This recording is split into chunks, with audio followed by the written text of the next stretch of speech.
here's his name. He's a Russian scientist.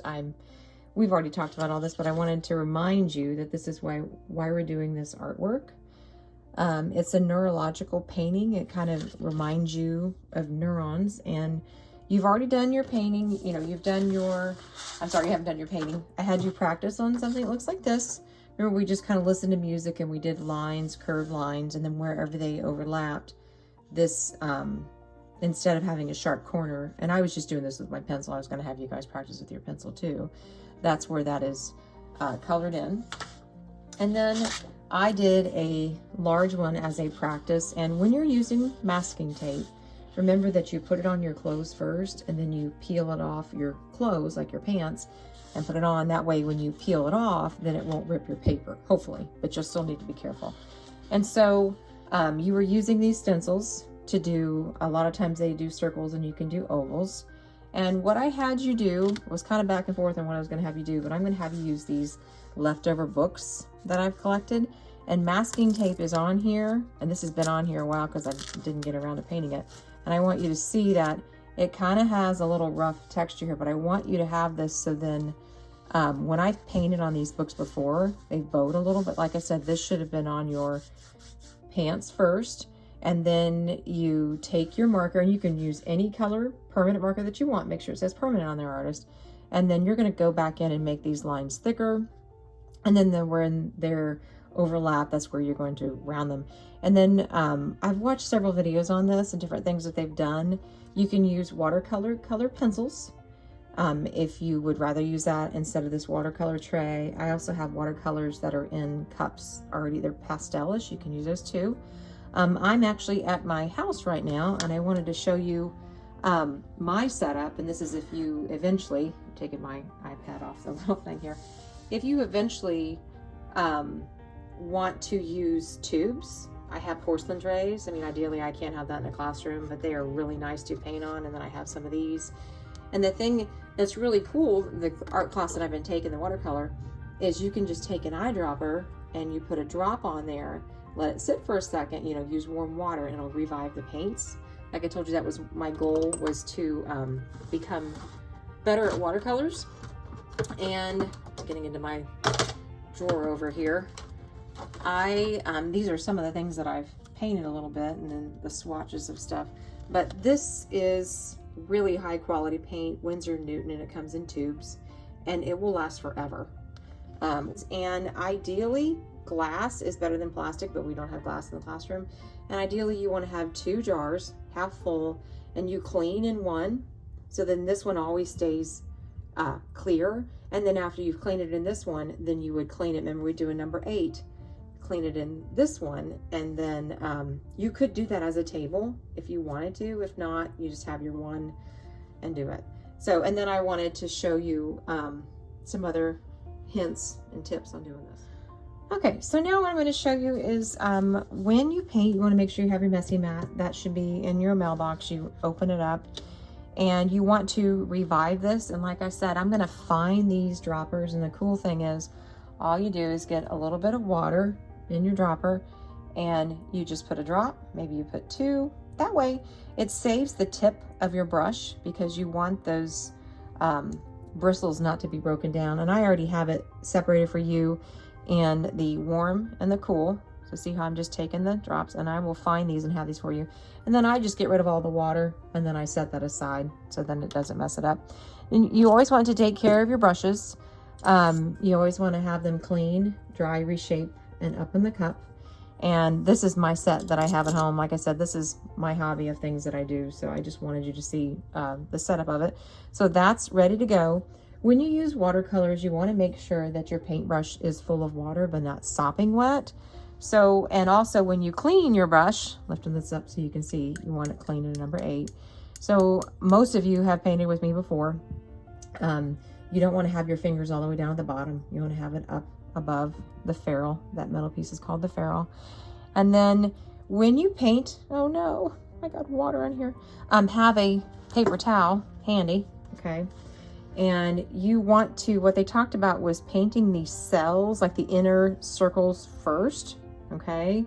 And they also talked about having it be darker on the outside. So if I'm going to come in. I've already got my red. See how I'm stirring that brush around, artist, and reviving it. You will be sharing this with the person next to you.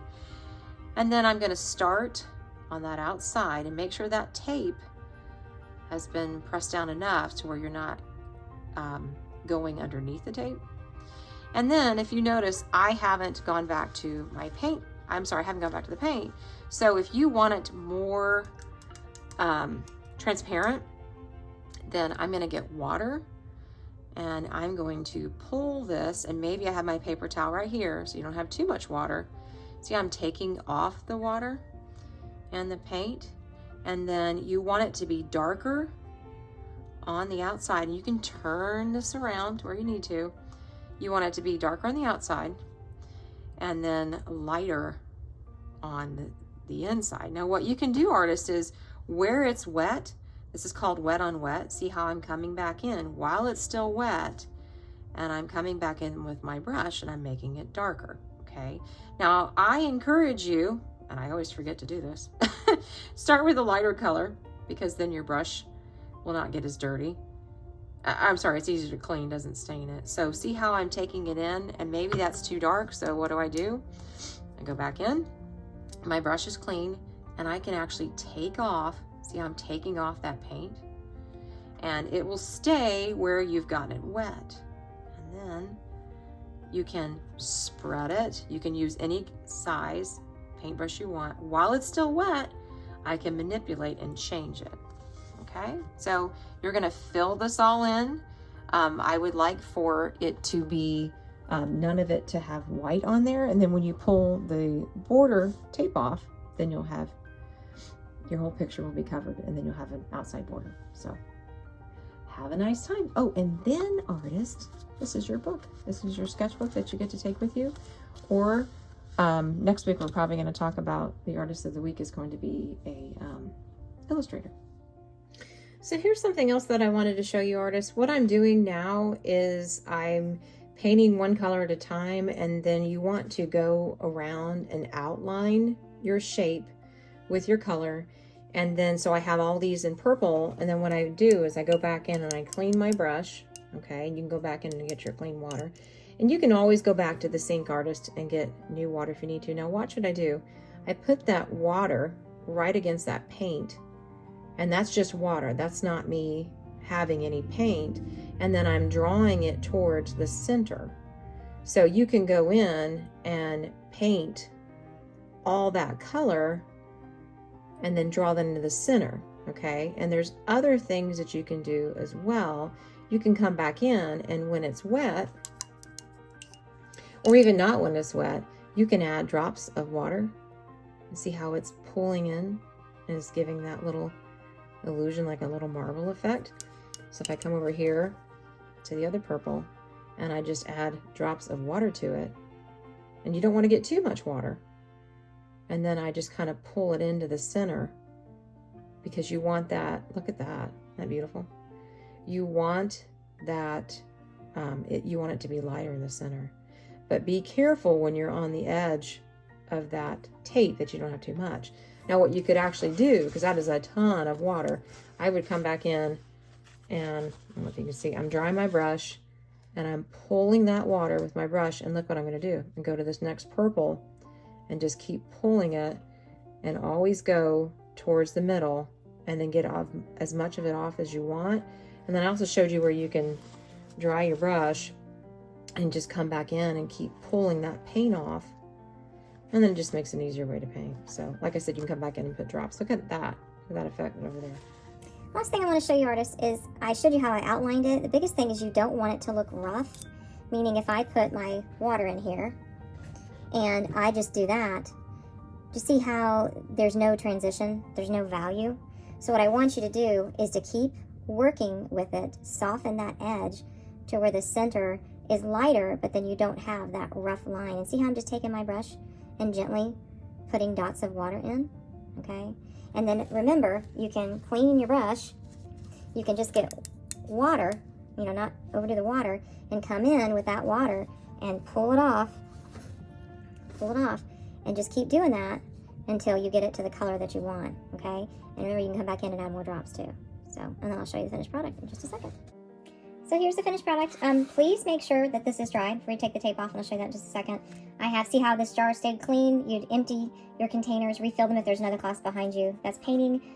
Leave these open, alternate them, meaning have one facing the other way. Either leave them on the trays or put them in the cabinet, and get rid of your paper towel and put your messy mat back in your mailbox. And then your name needs to go on this. You can put it on the inside of the book while you're waiting for it to dry. And then the next day you take the tape off.